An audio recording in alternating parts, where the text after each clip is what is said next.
क्या आप जानते हैं कि पिछले 12 महीनों में रियल्टी सेक्टर ने 103% का रिटर्न दिया है, वहीं पर पब्लिक सेक्टर एंटरप्राइज ने 102% का और पब्लिक सेक्टर बैंक ने 64% का रिटर्न बना के दिया है। और बॉटम पे रहे हैं मीडिया -4% के साथ, प्राइवेट बैंक्स 14% के साथ और एफएमसीजी 17% के साथ।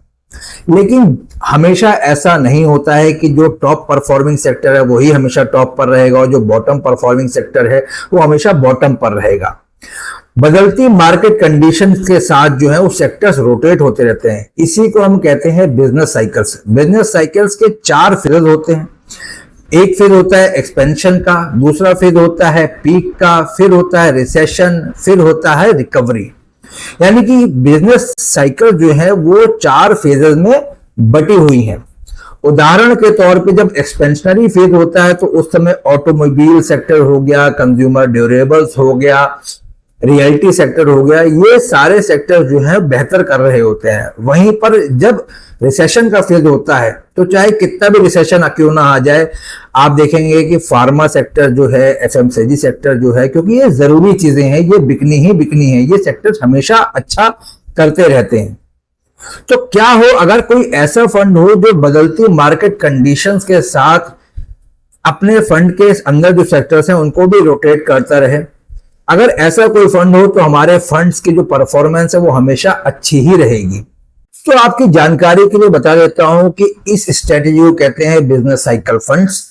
हालांकि इंडस्ट्री में बहुत सारे बिजनेस साइकिल फंड हैं, ऑलरेडी अवेलेबल है, जिनमें से कुछ फंड बहुत अच्छा प्रदर्शन भी कर रहे हैं। लेकिन आज की वीडियो में हम बात करने वाले हैं एडेलविस के बिजनेस साइकिल फंड की। ये फंड जो है वो लॉन्च हुआ है 9 तारीख को अभी इसी महीने में, और ये 23 जुलाई तक सब्सक्रिप्शन के लिए ओपन रहने वाला है।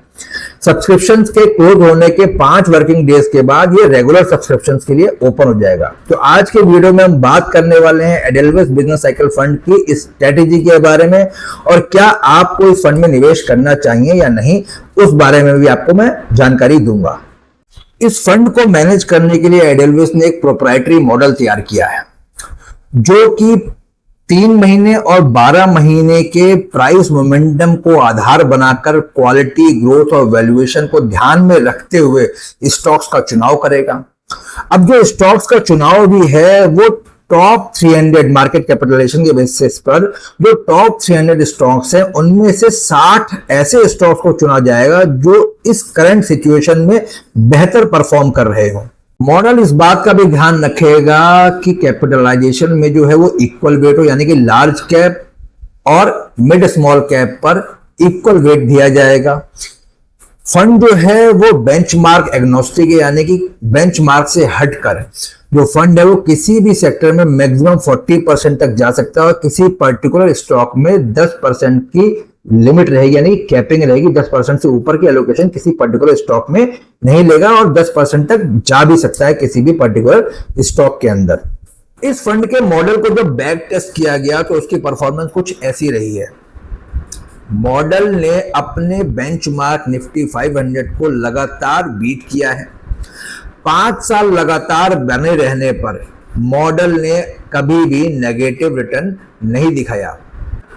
अब बिजनेस साइकिल फंड्स के बारे में तो सारी अच्छी बातें मैंने आपको बता दी, लेकिन कुछ कॉन्स भी हैं, यानी कुछ बातें बिजनेस साइकिल स्ट्रेटेजी के अगेंस्ट में भी हैं, वो भी आपके लिए जानना बेहद आवश्यक है। तो पहली बात यह है कि ये स्ट्रेटेजी जो है वो काफी नैरो होती है और बिजनेस साइकिल्स को आइडेंटिफाई कर पाना बेहद मुश्किल होता है।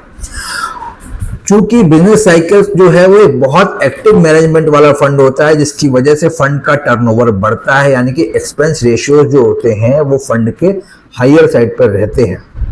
दूसरी चीज, अगर कोई भी गलत डिसीजन होता है तो उस डिसीजन का असर फंड पर लंबे समय तक बना रह सकता है, क्योंकि मार्केट कंडीशन तेजी के साथ बदलती हैं और ऐसी तेजी के साथ जब बदल रही मार्केट कंडीशन है वहां पर अगर हमने कोई भी एक गलत डिसीजन ले लिया तो वो फंड पर लंबे समय तक बना रह सकता है।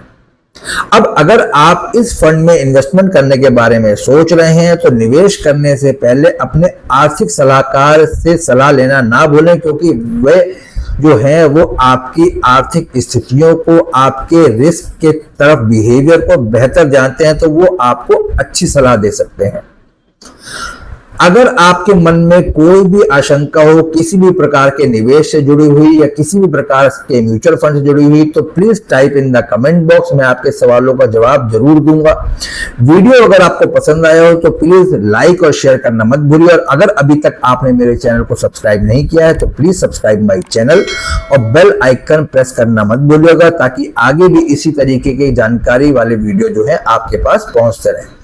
Thank you.